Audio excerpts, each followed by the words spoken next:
même chose aussi chez les immigrants.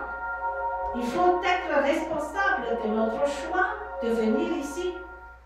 Et c'est ça qui manque un peu dans les anticipations. Je vois que le monde se précipite tout simplement à s'intéresser à quel job je vais obtenir, à s'intéresser est-ce que je vais travailler avec mon diplôme, mais pour son état d'âme, peu de monde y voit clair, même la santé de leur couple, peu de monde y pense.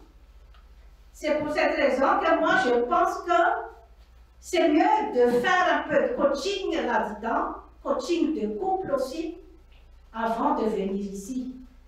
Et ça, ce n'est pas les Canadiens, ce ne sont pas les Canadiens, ce ne sont pas les Québécois que nous attendons pour ce genre de problème. Ça, ce n'est pas leur problème. Leur problème, c'est qu'il faut venir quelqu'un ici pour travailler. Mais le côté humain, je pense que nous sommes responsables, nous qui sommes déjà ici il y a longtemps, nous sommes responsables de faire ce genre de coaching pour informer tout ce qui peut arriver et que la décision doit être en pleine responsabilité. Donc, c'est un peu ça que j'aimerais aussi parler de l'Ho'oponopono, c'est responsabiliser, parce que je vois beaucoup de lacunes dans cette situation, même la vie amoureuse, le mariage, nous les Africains, on ne se responsabilise pas trop là-dedans. C'est-à-dire qu'il y a beaucoup de femmes monoparentales qui n'ont pas personne pour s'en occuper. Les enfants sont devenus pauvres parce que c'est comme si c'est quelque chose qui se fait comme ça et sans grande responsabilité. Et moi, j'admire aussi le livre de Lucie Coulibaly, Valeurs traditionnelles, multiculturalisme, vie et vie harmonieuse.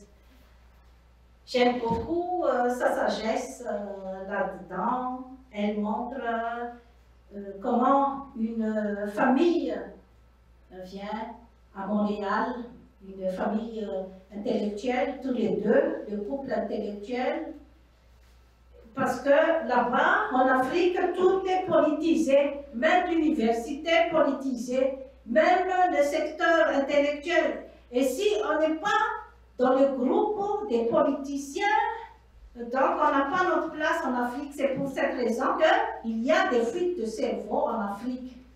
Alors que nous devons nous responsabiliser devant cette... Et nous voilà de retour à notre magazine de télévision. Je vous dis encore une fois bonjour ou bonsoir, où que vous soyez actuellement dans ce moment.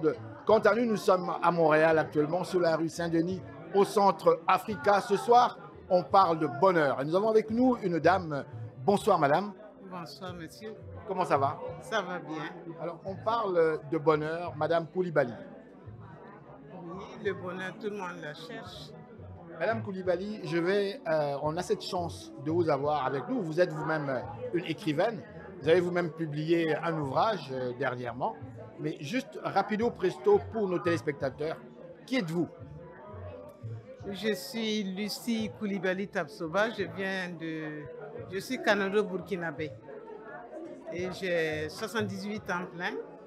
Et j'ai écrit ce livre « Valeurs traditionnelles, multiculturalisme et vie harmonieuse ».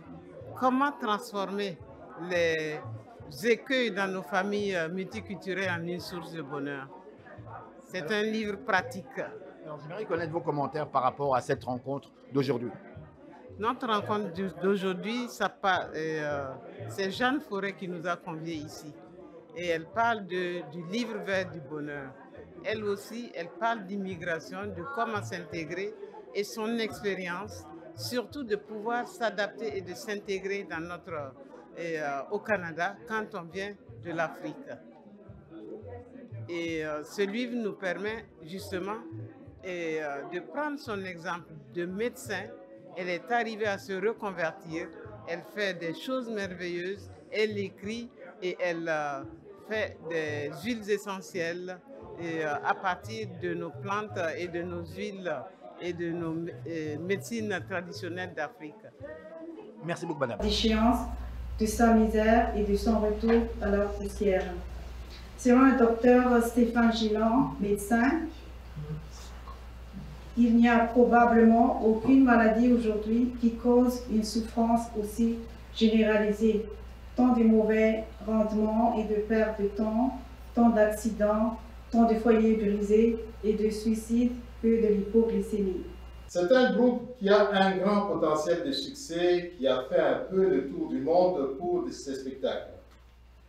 Le fondateur a une fortune estimée à 10 millions d'euros. 100 millions. À 100 millions? Ouais, 100 millions d'euros. Ouais. Vous avez oublié un zéro. Il faut que je danse pour avoir la mémoire.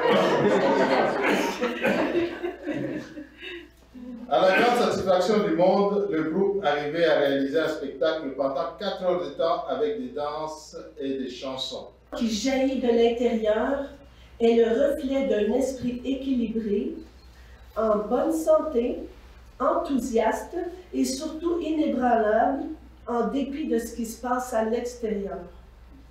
Lorsqu'on est dans un état de sérénité, même si on est privé de sensations agréables ou encore si on est dans un environnement neutre ou hostile, notamment le sentiment de manque. Madame, Monsieur, bonsoir. Ici Henri Ngaka.